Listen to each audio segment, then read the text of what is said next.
Morning, children. Okay, children, today I am going to take 8th class social, that is lesson 19. This social and religious reform movement. Now, reform movements in Nizam's domination.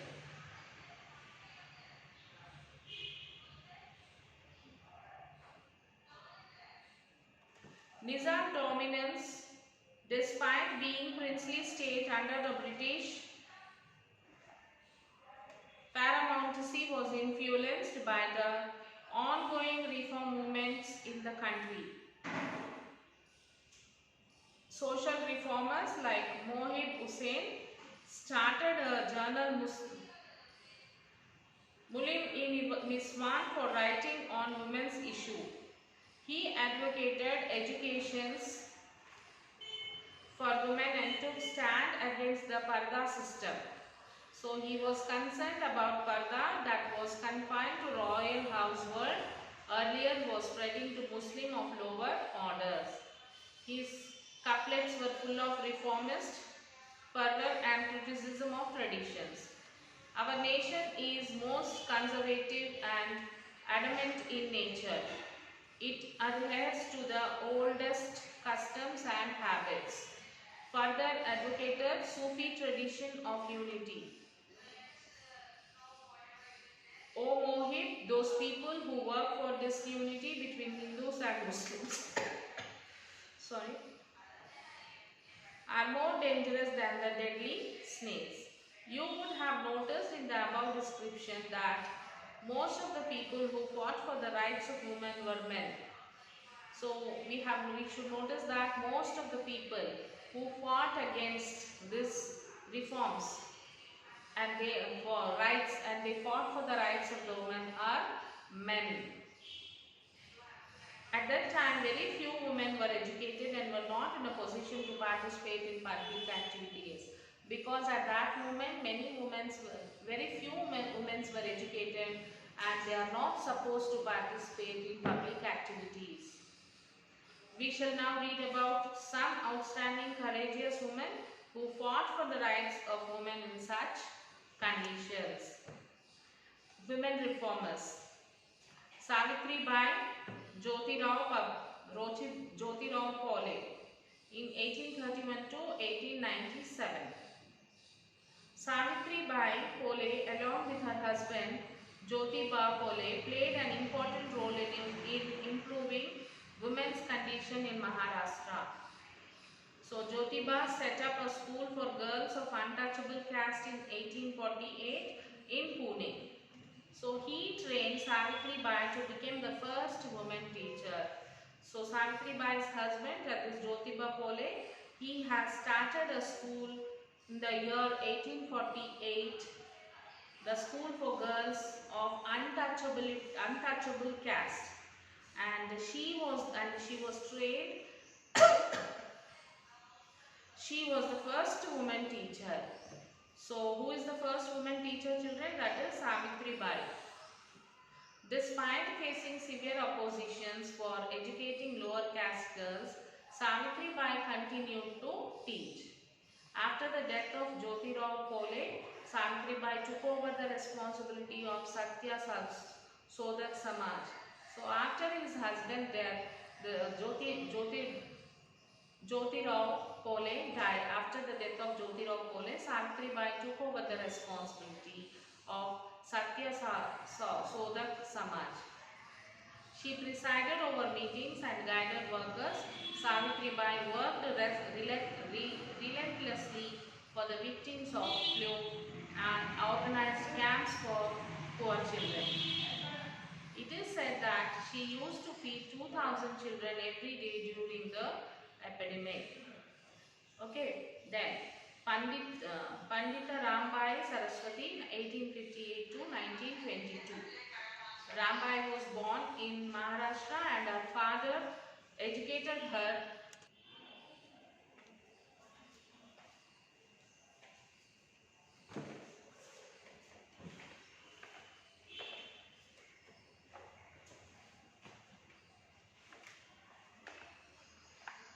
So after the death of her husband, she took over the responsibility of Satya Shodak Samaj. She presided over meetings and guided workers. Savitribai worked relentlessly for the victim of plague, and she organized camps and she helped many of the people. So Pandita Rambhai Saraswati, 1858 to 1922. Rambhai was born in Maharashtra and her father educated her in Sanskrit scriptures. Despite orthodox opposition after the death of her father, Rambhai and her brother wandered all over India, including Kolkata in Bengal. She came to known as Pandita Rambhai Saraswati in recognition of her learnings. So Rambhai devoted her entire life to helping women, especially widows. She traveled alone to England and America to learn about women's organization. On her return to India, she started an ashram and school known as Sharada Sadan in Mumbai to educate widows. So women were taught many kinds of skills and vocations at this time so that they could stand on their own feet. It also provided a housing, education, vocational training and medical service of many needy groups including widows, orphans and the blind. She often said that women bear everything silently because they have to depend on men, and unless they become self-supporting, they cannot assert their rights. Education among Muslim women.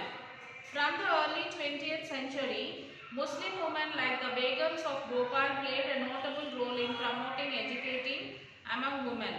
Another remarkable woman, Begum Rokeya Sakhawat Hossain, started schools for Muslim girls in Patna and Calcutta. She was a fearless critic of conservative ideas, arguing that religious leaders of every faith accorded an inferior place to women. As a result of the efforts of these social reformers, schools and colleges were opened for girls and many of them even became doctors and teachers. However, there were many people who strongly resisted these efforts to spread education among girls. They felt that if girls became educated, they would not remain under the control of their husband and would not do household duties. So parents who were courageous enough to send their daughters to school were socially boycotted. So the Muslims were also not educated, and Muslim girls in Patna and Calcutta, they were fearless critics of converting ideas, and there is only their aim is that if women are educated, they will not listen to their elders. Like they will not listen to husband, they will not listen to the in-laws. So that is the reason why they don't want to send the women for education, get education.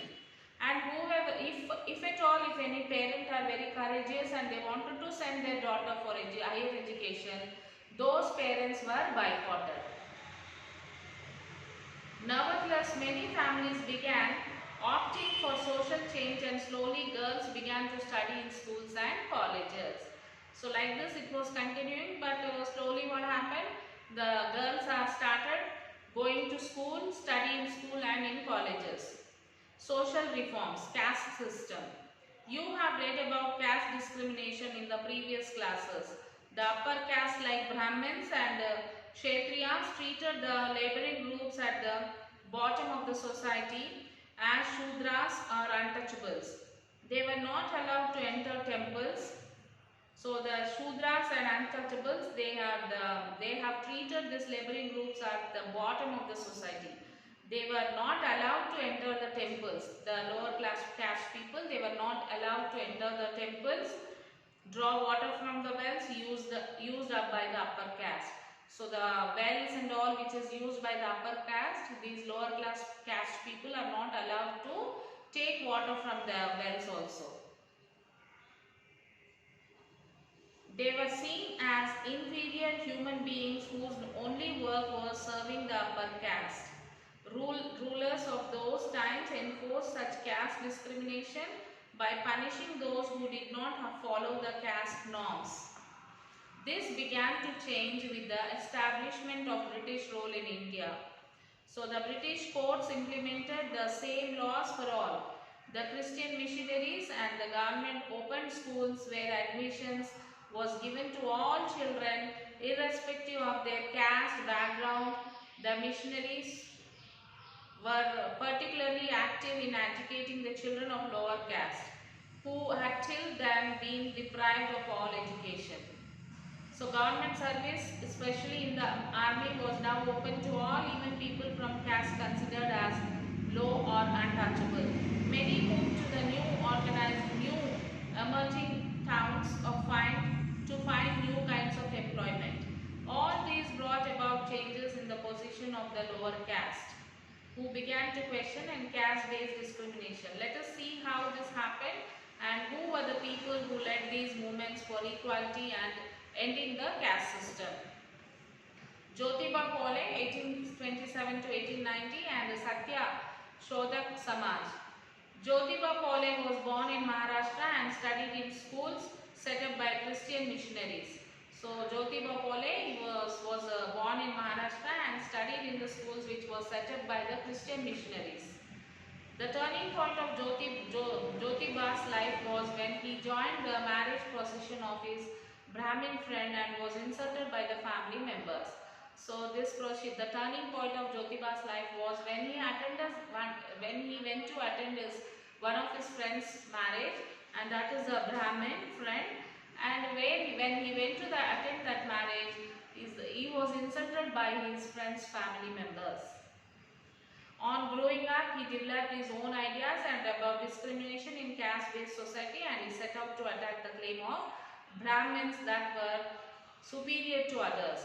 So when he was insulted by his friend's parents, then he got an own idea about discrimination in the caste system. So he don't want this caste system, whether he may be upper caste or anything. He proposed that Shudras, laboring caste, and Ati Shudras, untouchable, should unite to challenge caste discrimination. So he proposed that the people, the Shudras, the laboring caste and the untouchable caste, they all should unite and challenge caste discrimination. They should fight against caste discrimination.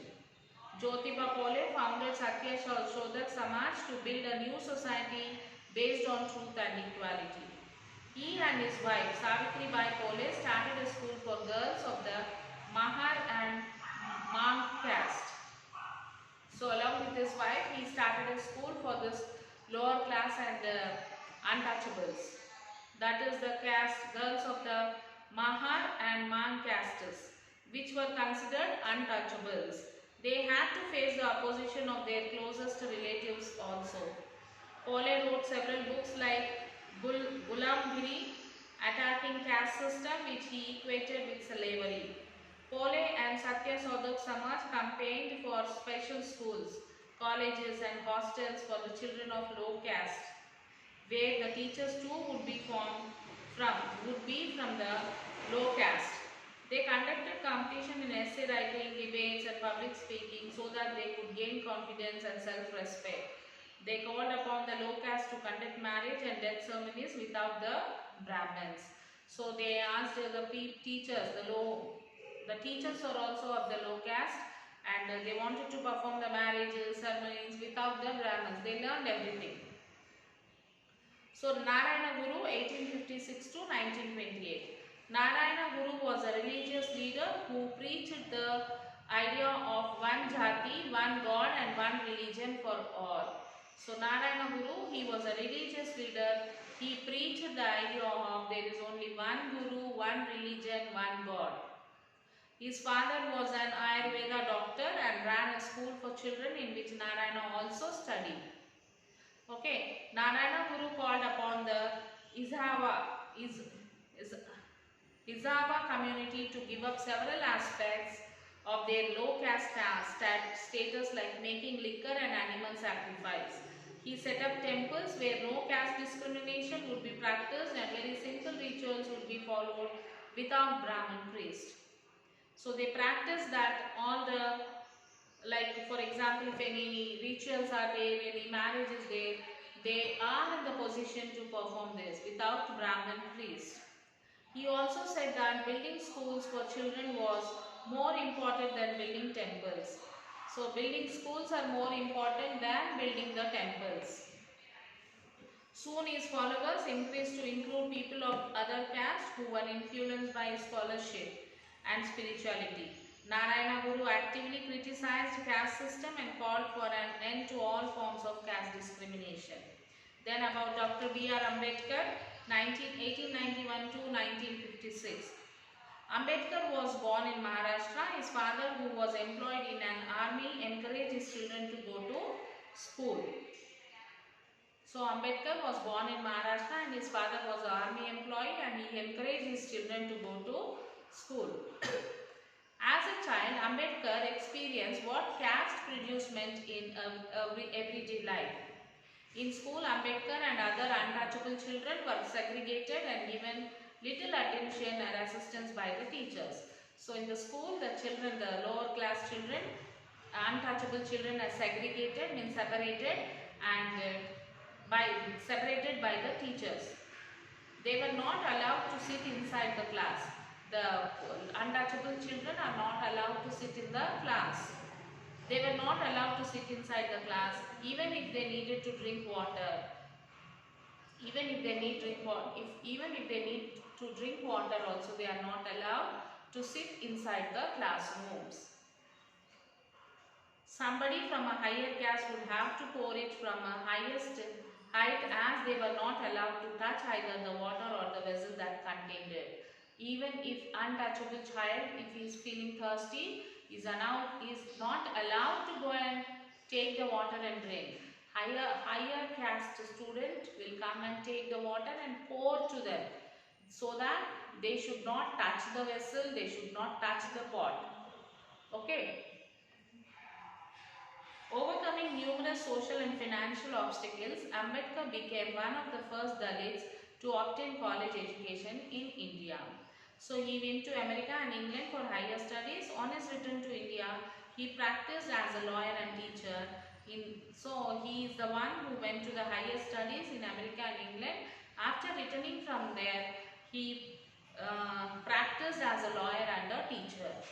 So in 1927, he began public movements for the rights of Dalits to use public drinking water resources and to enter Hindu temples. So Ambedkar wanted the national movement to focus on caste question, particularly untouchability, so that the independent India will be free from historically inherited caste evils. So he wanted, as we got the independent, but we did not get the independence for the casteism. So he fought against this. In view of his role in mobilizing the Dalits, he was invited in 1932 by the colonial government to a conference on political future of India. He argued that the Dalits should vote separately for Dalit candidates to the legislature. Even though the British accepted these recommendations, it was opposed by Gandhiji.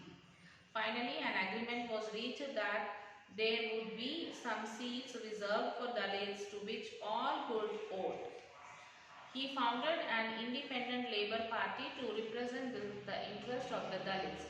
Around 1932, Gandhiji started a movement against untouchability. He called the untouchable caste as Harijans, or people of God. So Gandhiji started a movement against untouchability, and he called that untouchables as the Harijans, or people of God. He wanted to ensure equal access to temples, water source and schools for them. So he wanted to give the access for the equal access to the temples, that everyone can allow to go to temple, and everyone should have water sources and schools for them. This campaign was taken up by the Congress in a big way and helped to bring millions of Dalits into the national movement. After India's independence in 1947, Ambedkar was invited to serve as the nation's first law minister. Ambedkar was appointed as the chairman of the Constitution Drafting Committee.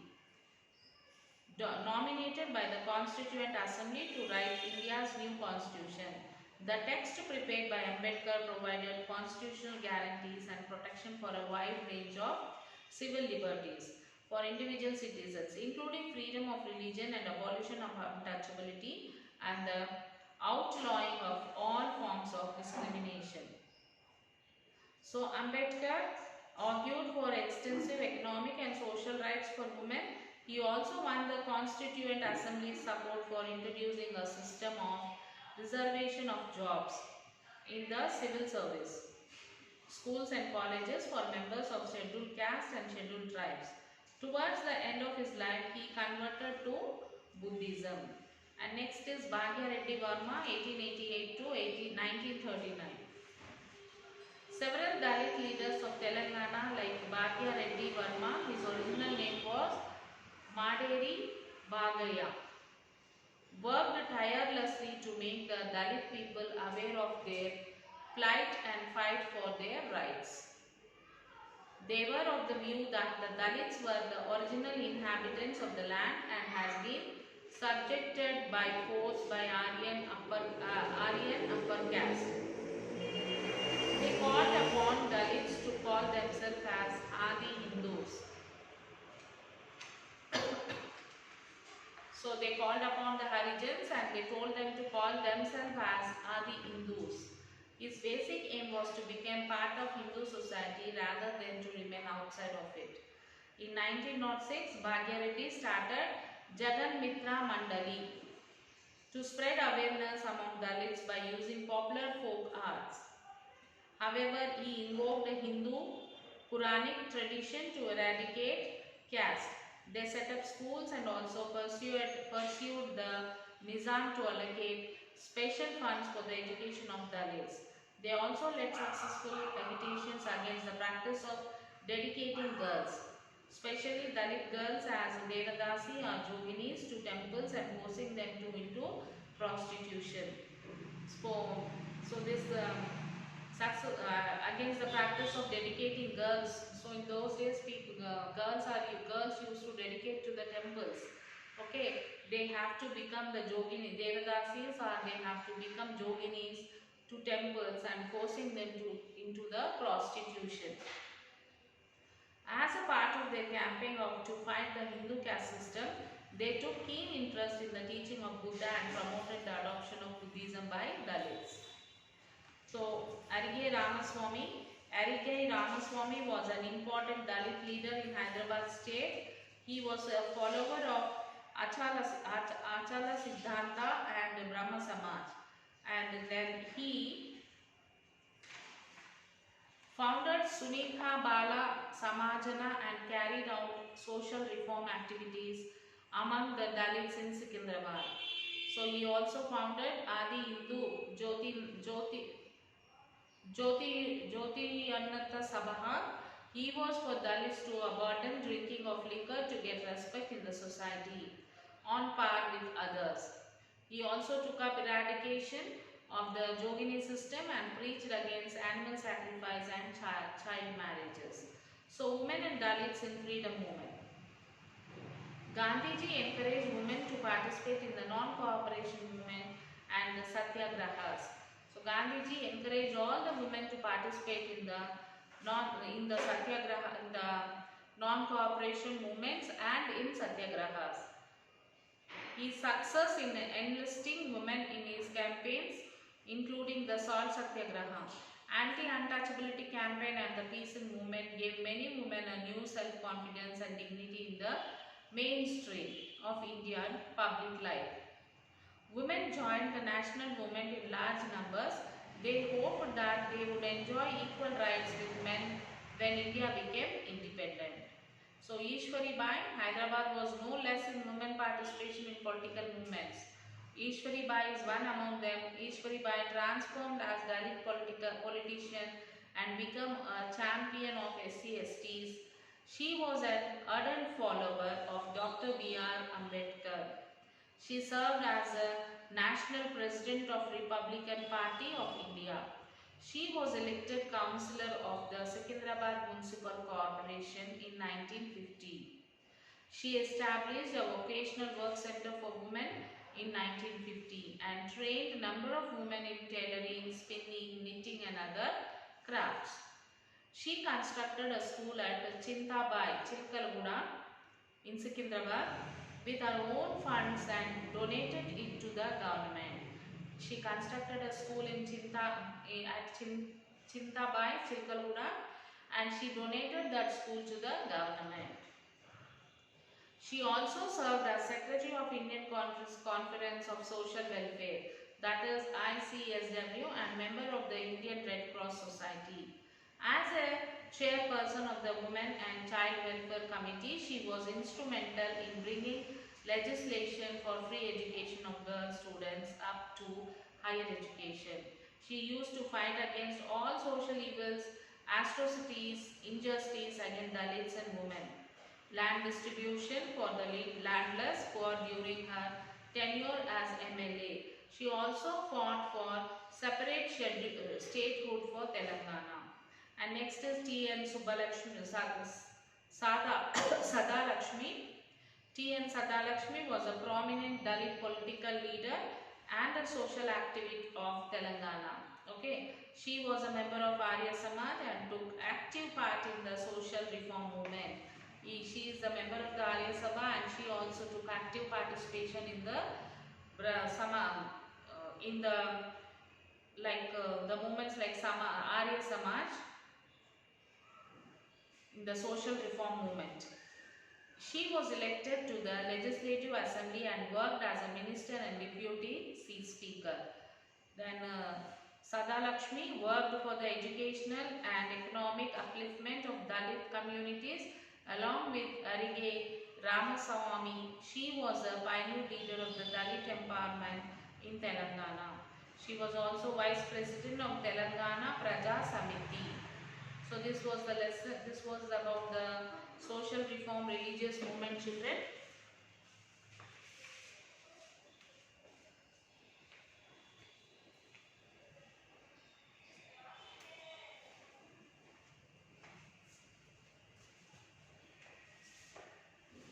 So now children, read the lesson completely and write all the question answers which is there in the textbook.